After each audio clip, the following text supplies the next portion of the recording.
I made a mini game based entirely on a real-life experience. A few years ago, I went to a friend's house and his electrical switchboard was completely broken. It was hilarious. If you flipped the light switch, the fan turned on. If you turned off the light and flipped the fan switch, it turned both the fan and the light on at the same time. The only way to get just the light on was this weird combination of turning on a third random switch plus the light switch. This happened a while ago, but recently it just struck me. What if I turned this crazy experience into a puzzle game? I knew AI could easily help me code this kind of game, so I typed in a prompt and asked it to build it. The first result?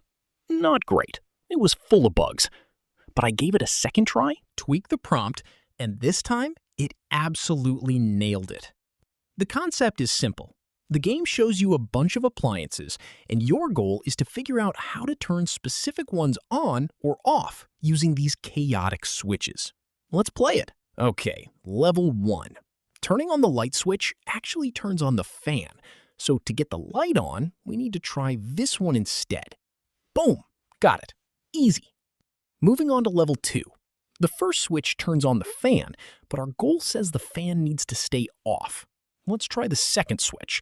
That turns on the TV. And the third switch handles the light. Alright, another easy win. Now for level 3. This level shows exactly what I experienced at my friend's house, where one single switch controls two completely different appliances at once. Now, I'm not going to spoil all the later levels for you. Honestly, levels 1 through 7 are pretty straightforward, but levels 8, 9, and 10, they get seriously tricky. Making this was honestly so much fun. What an amazing time to be alive, where you can take a funny, random life experience and instantly turn it into a creative minigame. If you want to try the puzzle for yourself, you can play it right now on my website. I've put the link right down in the description, and it is completely free to play.